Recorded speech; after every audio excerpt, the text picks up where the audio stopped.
हमारे चैनल कामनी वाजपेयी की कहानियाँ में आपका बहुत बहुत स्वागत है।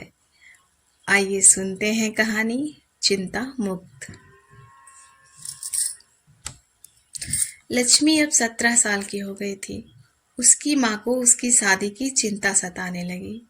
वैसे तो 17 साल की उम्र कोई ज्यादा नहीं होती, पर उनकी स्थिति ही कुछ ऐसी थी कि लक्ष्मी की माँ को उसकी शादी के बारे में सोचने को मजबूर होना पड़ा।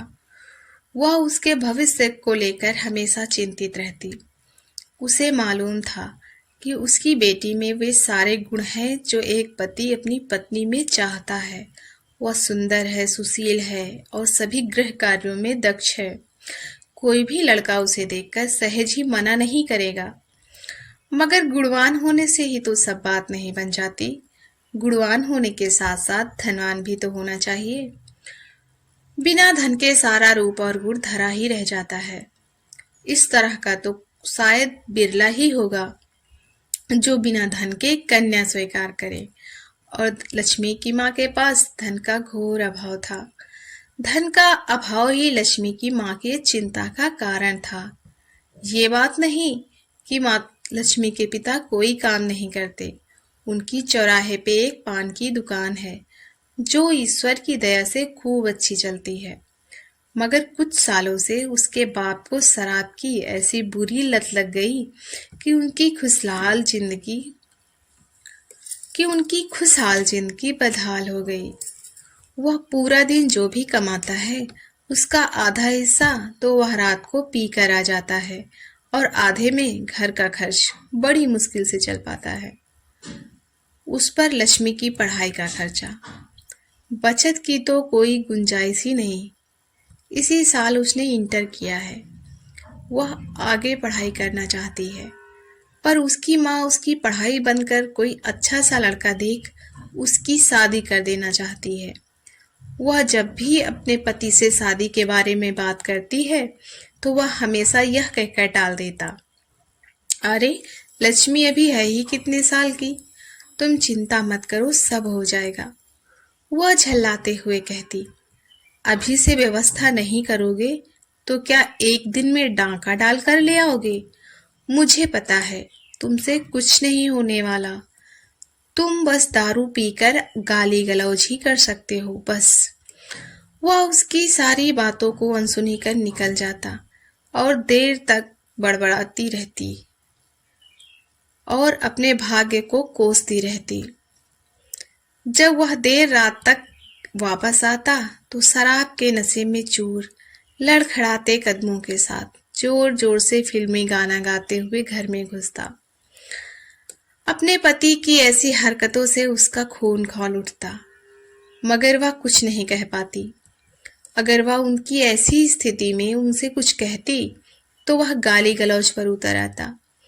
कभी कभी तो वह उस पर हाथ भी उठा देता। लक्ष्मी भी अपने बाप का ऐसा रूप देखकर डर के मारे सहम जाती और घर के किसी कोने में बैठ चुपचाप सिसकने लगती। इन सब बातों के डर से वह उससे कम ही उलझती थी। हद तो तब हो गई जब उसके पति के दोस्त उन्हें पूछते हुए उसके घर तक आ गए। वह अंदर रसोई में कुछ कर रही थी। किसी ने दरवाजा खटखटाया। उसने लक्ष्मी को आवाज दी, लक्ष्मी बाहर देखो कौन है। लक्ष्मी कुर्सी पर बैठी कोई किताब पढ़ रही थी। वह किताब हाथ में लिए हुए ही दरवाजा खोलने के लिए चली गई। उसने ज्यों ही दरवाजा खोला, शराब का एक बदबूदार झोंका उसके चेहरे से जा टकराया और वह 2 कदम पीछे हट गई। लक्ष्मी की माँ ने फिर से लक्ष्मी को आवाज दी और यह जानने की उत्सुकता के कारण कि बाहर कौन है, वह खुद बाहर आ गई। उसने देखा कि एक पुरुष जो लगभग उसके पति की उम्र का है, जिसकी आंखें नशे में लाल हैं, उसके मुंह से शराब की बू आ रही थी। वह उसकी बेटी को ऐसे घूर रहा था जैसे कि कोई खूंखार भेड़िया किसी बकरी को। उस आदमी को अपने दरवाजे खड़ा देखकर वह समझ गई कि वह उसके पति का ही कोई दोस्त होगा। क्योंकि उसका पति शराबी है तो उसके दोस्त भी वैसे ही थे। जो इंसान जैसा होता है उसके दोस्त व्यवहारी वैसे ही होते हैं। उसे देखकर उसके तन बदन में आग लग गई। किसी पुरुष की गंदी निगाहें उसकी बेटी पर पड़े या उसके लिए असहनीय था। उसने उस आदमी से सख्त लहजे में पूछा, कौन है आप? किससे मिलना है आपको? उसकी आवाज सुनकर वह सकपका गया। फिर खुद को संभालते हुए बोला, नमस्ते भाभी जी, मैं उमेश का दोस्त हूँ, उसी से मिलने आया हूँ। उसने उसकी नमस्ते का कोई जवाब नहीं दिया और उसी तरह सख्त लहजे में कहा, देखिए भाई साहब, आप अपने उन दोस्त से बाहर ही मिल लिया कीजिए, घर आने की तकलीफ मत उठाया कीजिए। और क्रोध में भरकर दरवाजा उसके मुंह पर ही बंद कर लिया। इस घटना के बाद उसका मन किसी भी काम में नहीं लग रहा था। उसका मन बार बार यह सोच सोच कर बेचैन हो जाता कि अगर उसकी बेटी घर में अकेली होती तो क्या होता, या वह उत्सुकतावश किचन से बाहर न आई होती तो क्या होता। उसने अगर उसकी बेटी के साथ कोई उल्टी सीधी हरकत कर दी होती तो उसकी बेटी पर इसका क्या असर होता। इन सब प्रश्नों के जो उत्तर थे वह जानती थी और इन्हीं के परिणामों के बारे में सोचकर उसकी रूह तक कांप जाती थी। वह पूरा दिन बिस्तर पर पड़ी पड़ी इसी बारे में सोचती रही।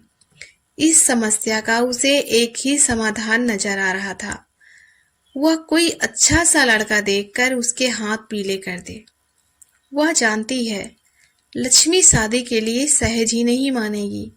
वह आगे पढ़ना चाहती है, उसे भी उसके पढ़ाई छूटने का दुख है, पर वह अपने हालातों से मजबूर थी। वह लक्ष्मी से इस बारे में बात करेगी और उसे समझाएगी। पढ़ तो वह शादी के बाद भी सकती है। उसे पूरी आशा थी कि वह यह बात समझेगी कि उसकी माँ ऐसा फैसला लेने पर विवश है।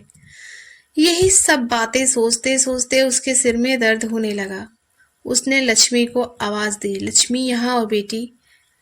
लक्ष्मी ने पास आकर पूछा, क्या बात है? मम्मी तबीयत ठीक नहीं है क्या? वह आंखें बंद किए हुए लेटी थी। उसने आंखें खोलकर उसकी तरफ निहारते हुए कहा, आओ यहाँ बैठो, तुमसे कुछ बात करनी है। लक्ष्मी उसके पास आकर बैठ गई और धीरे धीरे उनका सर दबाने लगी। उसने धीरे कहना शुरू किया, लक्ष्मी बेटी, मुझे पता है तू आगे पढ़ना चाहती है, पर तेरी माँ हालात के आगे मजबूर है, बेबस है। तू तो सब जानती है। मैं नहीं चाहती कि किसी की दूषित निगाहें तुझ पर पड़े। अपने घर के हालातों को देखते हुए मैं सोचती हूँ कि कोई अच्छा सा घर वर देख कर तेरी शादी कर दूँ। बेटी, अपने बाप को तो तू जानती ही है, उसे न तेरी कोई चिंता है और न मेरी चिंता है। चिंता है तो बस दारू की। मैं किसी तरह तेरा ब्याह कर पाऊँ तो मेरी चिंता कम हो जाए, फिर तो अपनी जिंदगी मैं जैसे तैसे काट ही लूंगी। लक्ष्मी ने रुआसी सी आवाज में कहा, नहीं मम्मी, मुझे अभी शादी नहीं करनी है, मुझे आगे पढ़ना है। ये कहते कहते उसकी आंखें छलक आई और वह माँ से लिपट गई। उसकी माँ ने उसके बाद उससे कुछ नहीं कहा, धीरे धीरे उसके सिर को सहलाती रही। काश कि वह अपनी बेटी की इच्छा पूरी कर पाती। अपनी बेबसी पर उसे रोना आ रहा था। उसने अपने मन में यह निश्चय किया कि शाम को जब उमेश घर आएगा तो वह उससे बात करेगी कि कैसे उसके शराबी दोस्त उसके घर तक आने लगे हैं और कैसे उसका दोस्त उसकी बेटी को गंदी निगाहों से घूर रहा था। शाम को उमेश जब घर आया तो उसने पी रखी थी। उसके दोस्त ने उसे सब कुछ पहले ही बता दिया था, इसलिए उसका मूड बहुत खराब था। आते ही उसने उस पर बरसना शुरू कर दिया, जाहिल गंवार, तुझे इतनी भी अकल नहीं कि घर में कोई किसी से मिलने आ जाए तो उसके मुंह पर कोई दरवाजा बंद कर लेता है। घर के अंदर बुलाने या बैठाने की बात तो दूर की है, तुमने उससे सीधे मुंह बात तक नहीं की। कैसा गंवारों वाला काम किया है, उसके सामने मेरी नाक कटवा कर रख दी। तुम्हारी कोई सखी सहेली आती है तो मैं तो कोई आपत्ति नहीं करता, मेरे दोस्तों के मुंह पर तुम दरवाजा बंद करती हो, तुम्हारी इतनी हिम्मत। उमेश उसे अनाप शनाप सुनाए चला जा रहा था। उसके भी सब्र का बांध टूट गया। वह भी गुस्से से बिफर उठी। जाओ, जाकर अपने दोस्त से पूछो कि वह शराब के नशे में धुत मेरे घर क्या करने आया था, जबकि उसे यह बात तो अच्छी तरह पता होगी। आप उस समय दुकान पर होते हैं, घर पर नहीं। मैंने तो आपके उस दोस्त को पहले कभी नहीं देखा। अब तो हर रोज आपके नए नए दोस्त बनते हैं। तो क्या हर अनजान आदमी को मैं अपने घर में बैठा लूं? आपको पता है वह दुष्ट हमारी बेटी को कैसे गंदी नजरों से देख रहा था। वह अभी पूरा शब्द बोल भी ना पाई कि उसने उसके गाल पर एक जोरदार तमाचा रसीद कर दिया। साली, मेरे दोस्त पर लांछन लगाती है। उसे लगा जैसे उसकी कनपटी सुन्न हो गई है। वह कुछ देर अपने गाल पर हाथ लगाए जड़वत खड़ी रही। उसका मन अपने पति की इस हरकत से बहुत आहत हो गया। उसकी पलकें भीग गई। फिर उसे अगले ही पल लक्ष्मी का ख्याल आया। वह यह सब देखकर कितना परेशान हो गई होगी। उसने अंदर जाकर देखा, लक्ष्मी बिस्तर पर पड़ी सिसक रही थी। उसने अपने आंसू पोंछ लिए और उसके सिरहाने बैठकर उसके सिर को प्यार से सहलाती हुई बोली, तू काहे परेशान होती है बेटी? मैं हूं ना। मेरे रहते तुझे परेशान होने की कोई जरूरत नहीं। लक्ष्मी अपनी माँ की बातों और प्यार भरे स्पर्श से भावुक हो उसकी गोद में सिर रखकर देर तक सिसकती रही और वह प्यार से धीरे धीरे उसका सर सहलाती रही। इस तरह करते लक्ष्मी को कब नींद आ गई वह जान ही नहीं पाई। लक्ष्मी के सोने के बाद उसने सोचा एक बार उमेश को जाकर देख ले, वो क्या कर रहा है। वह धीरे से उठी और बैठक के कमरे में जाकर देखा। वह वहीं चटाई बिछाकर आराम से सो रहा था, जैसे कुछ हुआ ही ना हो। उसे अपने पति से नफरत सी होने लगी। आज तो उसने आते ही हंगामा कर दिया, न खुद कुछ खाया न किसी और को खाने दिया। लक्ष्मी भी बिना कुछ खाए पिए ही सो गई। वह वापस लक्ष्मी के पास आकर लेट गई। आज पूरे दिन की घटी घटनाएं बार बार उसकी आंखों के सामने घूम रही थी। वह कितनी लाचार और बेबस है। काश कि वह अपनी बेटी के लिए कुछ कर पाती। वह अपनी जीविका कमा पाती और अपनी बेटी को आगे बढ़ा पाती। वह अपने पति पर आश्रित ना होती तो ये अपमान के घूंट उसे चुपचाप न पीने पड़ते। उसे अपनी नहीं, अपनी बेटी की चिंता है।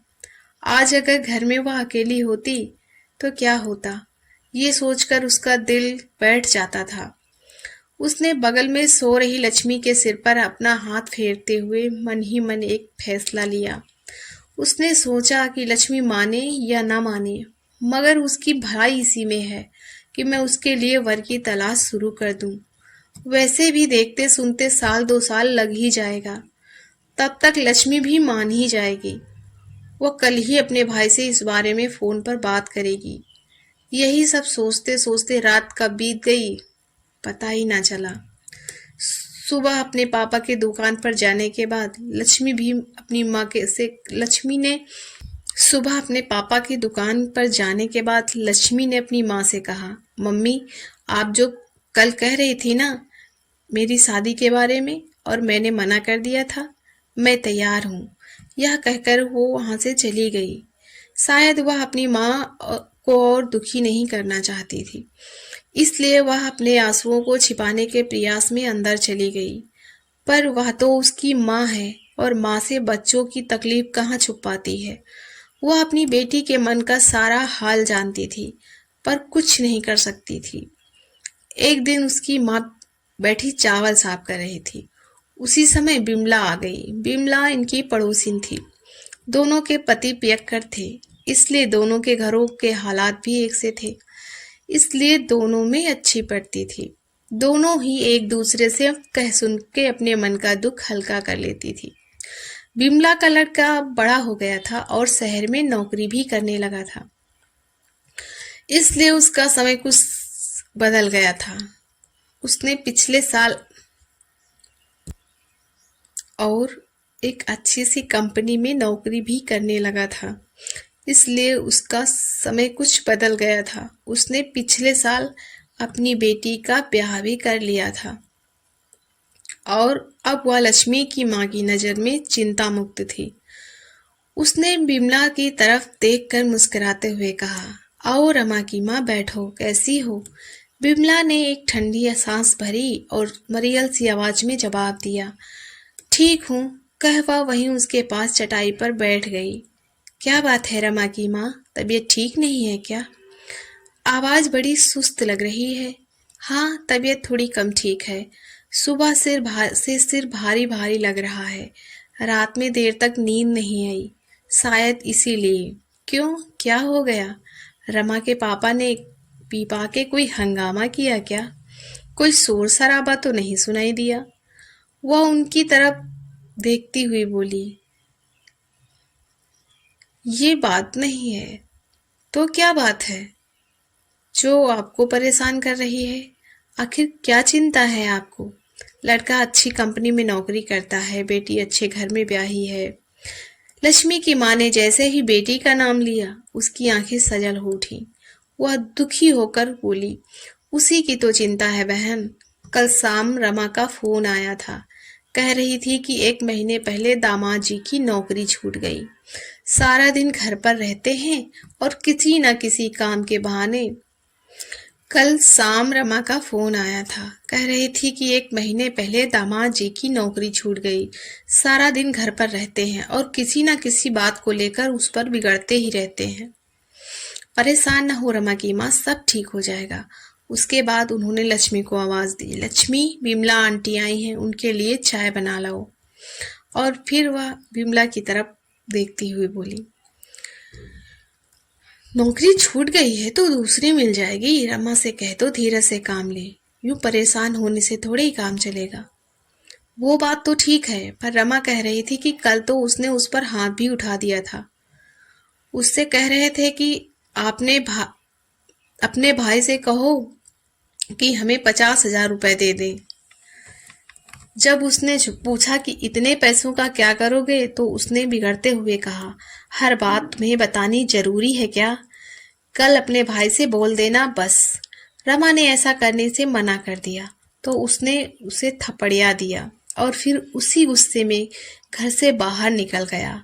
रात में वो काफी देर से लौटा, वो भी शराब के नशे में चूर। काफी रात तक उसे गालियां सुनाता रहा। रमा ने कुछ खाया पिया भी नहीं। खाती कैसे? उसका पेट तो उस दुष्ट ने गालियों से भर दिया था। वो तो कुछ बता ही नहीं रही थी, पर जब मुझको उसकी आवाज बड़ी परेशान सी लगी तो मैंने उससे बार बार पूछा, तो वह मुझसे कुछ छिपा ही नहीं सकी और सिसकते हुए सारी कहानी बता दी। जब से जाना है तब से मन बहुत दुखी है। काश मैंने अपनी बेटी की बात मान ली होती। इतना कह के वो चुप हो गई और अपने आंचल से अपनी आंखों में भर आए आंसुओं को पोंछने का प्रयत्न करने लगी। इतना कह के चुप हो गई और अपने आंचल से अपने आंखों में भर आए आंसुओं को पोंछने का प्रयत्न करने लगी। लक्ष्मी की माँ उनकी तरफ सवालिया नजरों से देखते हुए चुप्पी तोड़ते हुए बोली, कौन सी बात? उन्होंने फिर कहना शुरू किया, वह आगे पढ़ना चाहती थी, पढ़ लिख कर अपने पैरों पर खड़ी होना चाहती थी। वह अक्सर कहती, मम्मी मैंने देखा है तुम जीवन में कितना संघर्ष करती हो। पापा रोज शाम को नशे की हालत में तुम पर गालियों की बौछार करते हुए घर में पांव रखते हैं। मैं और भैया उस समय पढ़ रहे होते हैं। वह यह भी नहीं सोचते हमें कितनी परेशानी होती है। उनकी इन हरकतों से हमें बाहर निकलने में कितनी शर्म आती है कि क्या कहें। अगर आप कुछ बोलती हैं तो आप पर भी बिगड़ जाते हैं और कभी कभी तो मारपीट तक की नौबत आ जाती है। माँ, कम से कम हमें ये दिन तो ना देखना पड़े। मगर मैंने अपनी परेशानियों का रोना रो रो कर उसे विवश कर दिया शादी के लिए। मेरी परेशानियां तो खत्म नहीं हुई, उल्टे उसकी जिंदगी में परेशानियों के ढेर लग गए। उन दोनों की बातचीत चल ही रही थी कि लक्ष्मी चाय बना कर ले आई। चाय का प्याला पकड़ते हुए बिमला ने लक्ष्मी से पूछा, बिटिया कैसी हो? पढ़ाई कैसी चल रही है तुम्हारी? इस बार इंटर हो ही गया होगा, अब तो कॉलेज जाओगी। उसने बुझी सी आवाज में नमस्ते किया और फीकी सी मुस्कुराहट के साथ कहा, ठीक हूँ आंटी, कहकर अंदर चली गई। बिमला ने उसकी माँ को बिमला ने उसकी माँ की तरफ आश्चर्य भरी निगाहों से देखा। इसे क्या हो गया है? इसने तो मेरी बातों का ठीक से जवाब ही नहीं दिया। आपने कुछ कहा क्या इससे? क्या किसी बात से नाराज है या फिर इसके पापा ने कुछ कहा है? इसका चेहरा क्यों उतरा हुआ है? बिमला को लगा कि लक्ष्मी की माँ किसी गहरे सोच में डूबी हुई है। वह बोली, अरे आप किस सोच में डूब गईं? वह मन में कुछ निश्चय कर बोली, नाराज नहीं है, मायूस है अपने सपनों के टूटने से। कौन सा सपना? वही जो रमा का सपना था, और मैं भी वही गलती करने जा रही थी जो आपने की थी। मैं भी आपकी तरह चिंता मुक्त होना चाहती थी। वह दृढ़ निश्चय भरे स्वर में बोली, पर अब ऐसा नहीं होगा। मैं ये गलती दोहराऊंगी नहीं, बल्कि इस गलती से सीख लूंगी। मैं कैसे भी करके इसे पढ़ाऊंगी। मैं आज ही अपने भाई को फोन करके कहूंगी, जहां अमिता का एडमिशन कराएं वहीं लक्ष्मी का भी करवा दें। दोनों बहनें साथ साथ कॉलेज जाया करेंगी। भैया तो कई बार कह चुके हैं, पर इनके डर के मारे मेरी हिम्मत ही नहीं हो रही थी। पर अब मैं नहीं डरूंगी। माँ अपने बच्चों की खुशी के आगे अपनी हर खुशी हर सुख कुर्बान कर देती है, तो ये तो उसकी पूरी जिंदगी का सवाल है, और इसके लिए मैं कुछ भी करूंगी। इसके बाप तक से लड़ जाऊंगी, पर इस फैसले से पीछे नहीं हटूंगी। लक्ष्मी जो अंदर उदास बैठी इन दोनों की बातें सुन रही थी, उसके कुम्हलाए चेहरे पर खुशी की चमक आ गई, होठों पर मुस्कान खिल गई। अब वह अंदर बैठी न रह सकी। वह दौड़कर बाहर आई और अपनी माँ से लिपट गई। मारे खुशी के उसकी आंखें छलक आईं, तो माँ ने उसके गाल पे हल्की सी चपत लगाते हुए कहा, अरे अब क्या हुआ? अरे अब क्या हुआ? तो वह मुस्कुरा दी। बिमला यह सब देख मंद मंद मुस्कुरा रही थी। लक्ष्मी की खुशी के आगे शायद वह अपना दुख बिसर गई थी। लक्ष्मी की माँ बिमला से भराए गले में बोली, अगर तुम न आती तो मुझसे बहुत बड़ी गलती हो जाती। भगवान ने आज तुमको शायद मेरे घर इसीलिए भेजा था। तुम्हारा बहुत बहुत धन्यवाद। मैं अपनी बेटी को खूब पढ़ाऊंगी, जिससे वक्त पड़ने पर वह अपने पैरों पर खड़ी हो सके। असल में तो मैं तभी चिंता मुक्त कहलाऊंगी। हमारी कहानी सुनने के लिए आपका बहुत बहुत धन्यवाद। मिलते हैं किसी नई कहानी के साथ।